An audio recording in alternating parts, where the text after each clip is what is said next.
as I was saying, is Islam is just Judaism 3.0. And the fact that both you guys hold Jesus, the mythical Torah Messiah, as a prophet and as a Messiah figure, and both Islam and Christianity believe that in the end times, the prophecies say that the Jews will have an antichrist and that Jesus is going to come and destroy them. So both of you are already conditioned and prepared to accept the Judaism's end times prophecies to be fulfilled and for them to have their Messiah. So so when when they have their Messiah, you think that's part of God's plan and that Jesus is going to come and save the day.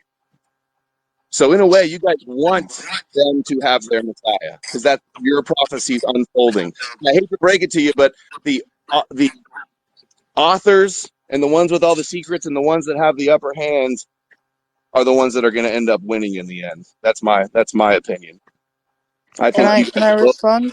you're both Noahides. They Hold use on, you to hold- spread Noahide laws across the world. Let Adam finish, then Zubaida can respond, and then Paul can respond, and then Duvid can respond to what Adam just said. Go ahead, Zubaida. Okay, so a lot of things were said. So I'm just going to quickly respond to Adam about end times. So Muslims don't want to usher in the end times. This is what's kind of different about us compared to some Christians and some Jews. We don't want to be alive during the end times because the way in which that is described to us, we don't want to see it because our whole existence is not based off being redeemed via the end times. We're not waiting for our Messiah to come and save us. We already believe that we've been redeemed. Once we are Muslims, then that's it. We're not waiting for Jesus is not the qualifier for us to be redeemed. The Messiah is not the qualifier for us to be redeemed. As long as we believe in God and we practice our religion, then that is a redeemer enough. So we don't You don't want to. want God. You don't want God's plans to unfold. Well, it's not about wanting God's plan. God's plan is already going to happen But when already. it It's not. does, but when they build their temple and they anoint their Messiah, you think that's part of the plan. Well, yeah, it's part of the plan, but we don't Okay, want to force that's my prophecy. point. That's That's the my whole point. difference. That's the difference between us. So, for instance, when we look at the state of Israel, I would say that is forcing prophecy. When we look at some evangelical Christians who are also supporting, And them, this is the key though. Them forcing, quote unquote, forcing prophecy is your prophecy fulfilled. Do you not see that? no, I understand that, but nonetheless, we are as Muslims don't try to engage in this stuff, right? We try to deter it. So, for instance, a lot of the conflict that is going on over there is because of we're trying to stop this from happening. That's essentially I would call an outright lie because we know that the Islamic injunctions are the division of the world into Dar al-Harb, Dar al-Islam, and it's No, that that's not a definition. That's not a division. That's a definition of where you're at. yes, So but Dar it's an al-Harb injunction. means It's an injunction. It's an injunction on Muslims to spread Dar al-Islam, and that is you reaching towards the culmination and endpoint. It's the fulfilling of the prophecies, right? no. The Can I Quran just is respond because littered. there's a lot of things that have been said, and I just want to just go point by point. I just want to make it clear that we're not trying to force prophecy. So, for instance, in order for Jewish prophecy to be Hold on, fulfilled, you're we have to. misunderstanding. Hold on. This is a straw man. I didn't say that you're trying to force prophecy. I said you're conditioned to accept it. I've got Muslim Palestinian friends. I talk to them about what's going on in Palestine, and they go, "Yeah, well, actually, this is written. This is foretold. We're Right. supposed to. The Jews are supposed to, conquer us and persecute us, but we're going to win in the end, though." So it's this. Makes you complacent. We And can recognize the signs, we can see what's happening, but again, like I said, when it comes to so Jews essentially are trying to be redeemed, right? This is their whole existence. They're trying to find a way to be redeemed again. Christians are waiting for Jesus to come back. For us, we're not waiting for anything, okay? But if things happen, we recognize it and we see But it. you So for think, instance, hold on, stop. I got to stop you right there. Sorry to interrupt. You're not waiting for Jesus, but you think that inevitably at some point he's going to come. So we're just playing like yeah. semantic word games. You are Yes, waiting for him. yes, You're yes. expecting him. No, we're You not. have Our whole messianic, hold existence on, is so I'll so finish. You the have yeah. messianic expectations. Yes, No, again, the yes. Yes, you Muslim, do. the Muslim's existence is not based around being redeemed by Jesus or by the Messiah. The Muslim's Again, I didn't say existence is, anything about you being I redeemed understand, at but let all. me just qualify my point here, right?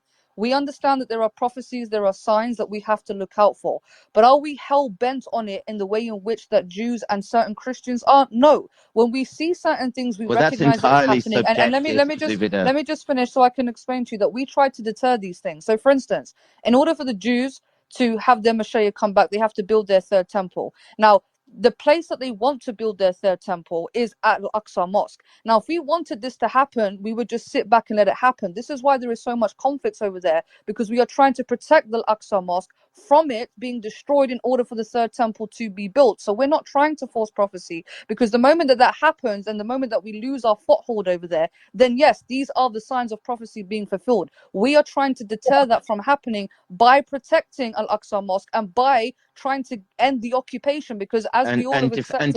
De facto playing into this messianic cage fight at the end of time.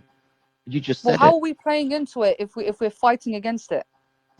You've just said it. You're engaged in it. You're fighting against it. And so, as a consequence of the interaction, the balancing of that equation, you are a force within that. I would call it a schism. But you're participating in the idea that all of these prophecies are real. So you're affirming the prophecies of the Torah in the the nation of Palestinian priests. struggle isn't necessarily just based off that. I mean, I'm sure you can understand they're fighting for other reasons, right? Occupation and the rest of it, and ethnic cleansing. But nonetheless, the Al-Aqsa Mosque. I don't think you're going to get any argument today from people here about human rights abuses being meted out to the Palestinians. But it's I don't want to say small, but it's only one facet of what's happening around what is a very, I would call it, aggressive proselytizing religion. And that's even demonstrated in your marriage laws, that a female Muslim cannot marry a non-Muslim. Well, let's get into that, because this is what I wanted to address. Hold on. I don't want you guys to change subjects yet. There's one more point. Islam is the fulfillment of Jewish prophecy. That's the consensus Orthodox view across every rabbi we've looked at. They see Christianity and Islam as Noahide religions that are preparing the world for the Messianic age. You're expecting a Messiah to come, the Messiah that's rooted in the Torah. You believe in these prophecies. You believe in all the fake prophets and essentially all of the Torah, just with minor twists on it, later changes. And you guys helped. Islam eradicated all the pagan idolatrous gods, which was the Judaism's original goal, and you got them to believe in the God of Abraham and call yourself Ishmael, who they viewed you as before Islam started. And by your belief, you guys have end times prophecies of wars, right? Also, yeah. So okay, so you are and we're about in all of these wars because all of these Abrahamic faiths are manifesting these things with self-fulfilling prophecies through their beliefs. Self-fulfilling prophecies. This is hold the on thing. a second, Zubaida. I haven't had a full chance to respond, by the way, hold guys. on a I just want to second. make that clear. No. We have a Jewish rabbi and a Christian also. It's not just going to be an I Islamic understand that, but I debate. haven't really had a chance to respond, though. Okay, well, go ahead, respond. Okay, so again, our version of prophecy, by the way, Muslims, there's not going to be many Muslims left when our prophecy is being fulfilled. We're speaking about a very, very dark time within the world. Okay, but you've brought So you're expected to hold on. Just like the Christians, you're expecting to fail in the end times.